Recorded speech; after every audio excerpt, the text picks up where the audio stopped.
देख रही है अमृतवाणी भक्ति टीवी। हमारी संस्कृति हमारी पहचान। बोलो भगवान महावीर स्वामी की। कितने अच्छे विचार और भाव आते हैं इस मन में, कितने सुंदर विचार आते हैं, और कभी थोड़ी सी देर में कितने निकृष्ट विचार आ जाते हैं। इसका कितना पतन हो जाता है कह नहीं सकते। माता देवकी की बात चल रही थी, बहुत प्रसन्न थी वो जब भगवान के यहां से लौटी थी, आई बैठी प्रसन्न थी। लेकिन इस मन ने करवट ली, विचार बदले। क्या विचार मन में आए? देखो, मैंने 7 पुत्रों को जन्म दिया। पहले 6 के बारे में तो मुझे पता ही नहीं था कुछ भी। उनका तो लालन पालन जो कुछ हुआ वो सब सुलसा के यहां हुआ। रही बात कृष्ण की, कृष्ण को मैंने जन्म दिया, इसका लालन पालन सब गोकुल में हुआ, यशोदा के यहां हुआ। मैंने एक मां होकर अपने संतति के लिए क्या किया? कुछ नहीं, केवल जन्म दिया। संतति के प्रति कुछ कर्तव्य होते हैं माता पिता के, मैंने तो एक भी नहीं किया।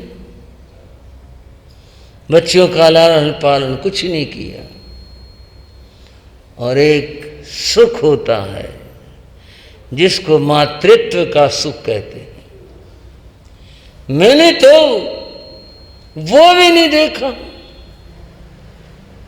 वो भी नहीं पाया। किसी बच्चे को मैंने लाड और प्यार नहीं किया, किसी को गोदी में लेकर नहीं देखा, किसी को दूध पिलाकर नहीं देखा। मैंने किसी बच्चे की तुतलाती हुई मधुर वाणी नहीं सुनी। मां बोलना सिखाती है बच्चे को और वो तुतला कर बोलता है, मां को बड़ी खुशी होती है। मैंने तो कुछ भी नहीं की, कुछ भी नहीं देखा। कोई संतान का मातृत्व वाला जो सुख है बच्चे के प्रति, वो तो मैंने देखा ही नहीं। मैं पुण्यवान कहाँ हूं?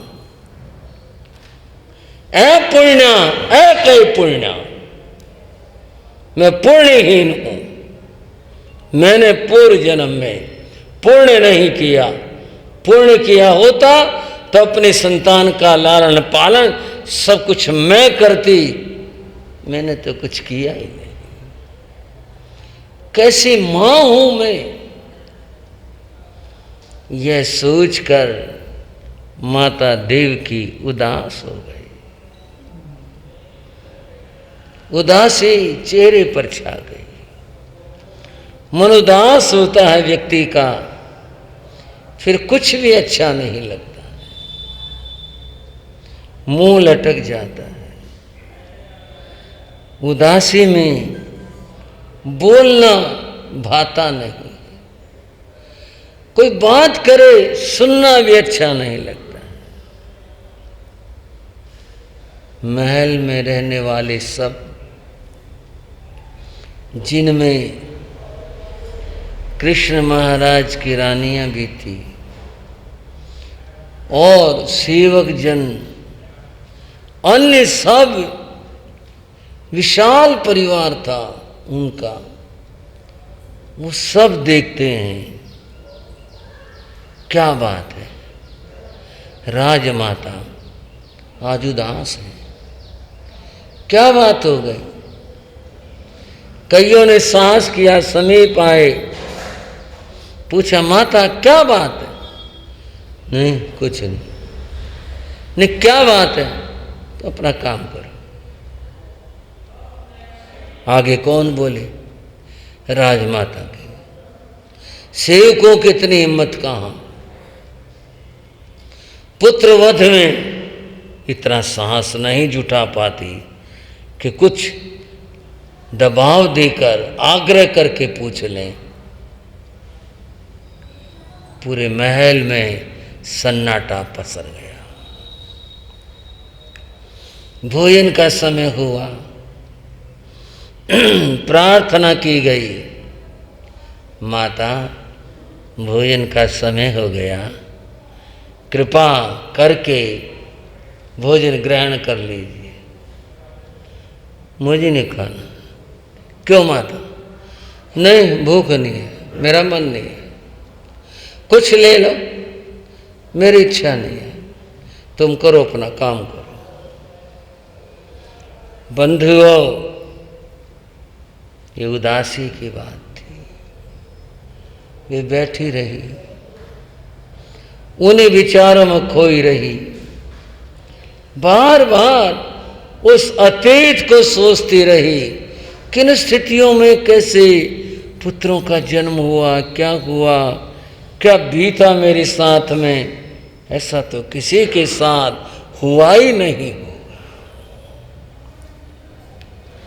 इन उदासियों में बंधुओं कब सूर्यास्त हुआ नहीं पता। रात चढ़ती गई और बीतती गई और ढलती गई। सोई नहीं, नींद नहीं आई। इतना अधिक उनका मन उदास हुआ। कुछ नहीं, किसी से बोलना नहीं, कोई शरीर के भी शुद्ध नहीं, कुछ नहीं, बस बैठी रही। सुबह हो गई, लाल लाल सूरज दीप्यमान उदय हुआ। पक्षियों ने गीत गाए, चारों ओर का सन्नाटा टूटा। लोग अपनी क्रियाओं में लगे। माता अपने स्थान से नहीं उठी। सब बहुत चिंता में थे।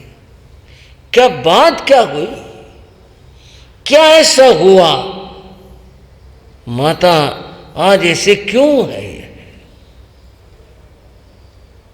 और कुछ समय बीता, सभी अपनी अपनी क्रियाओं से निवृत्त हो रहे थे।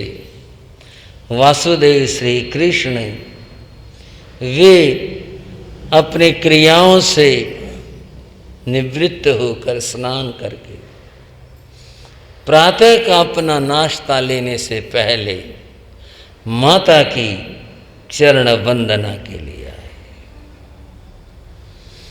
कृष्ण आए, कक्ष में प्रवेश किया, देखा माता का ध्यान आज कहाँ है। पहले में आता था, माता बड़ी उत्सुकता और स्नेह से देखा करती, आज तो देख भी नहीं। क्या और ध्यान है, कहाँ ध्यान है। समीप आ गई, चरण वंदना की, अभी भी कुछ नहीं पता। दो बात कहना चाहता हूं। पहली बात तो यह है, एक पुत्र की विनय, एक विनयवान पुत्र, माता पिता का भक्त पुत्र कितना ध्यान रखता और विनय करता है माता पिता की। कृष्ण माता की चरण वंदना के लिए आए। आप देख रहे हैं अमृतवाणी भक्ति टीवी। हमारी संस्कृति, हमारी पहचान।